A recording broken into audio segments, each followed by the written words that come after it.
Hello friends, good evening. চলে এসেছি সন্ধ্যার আগে ছাদে।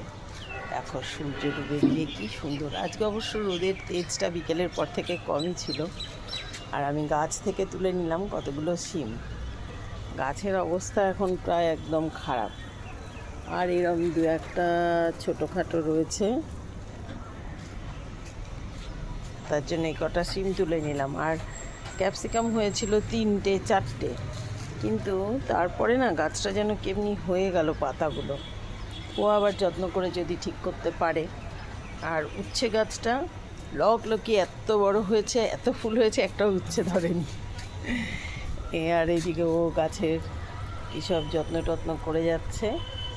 কারণ এই আমাদের পদ্ম গাছটা অনেক ফুল এবছরও হয়েছিল, কিন্তু তারপরে গাছটা খুব খারাপ মতো হয়ে গেছিল। ও আবার গাছটাকে ছেটে দিয়েছিল, তার গোড়া থেকে কেটে দিয়েছিল। তারপরে এখন আবার পাতাগুলো বেরিয়েছে। এইসব চলছে আর কি।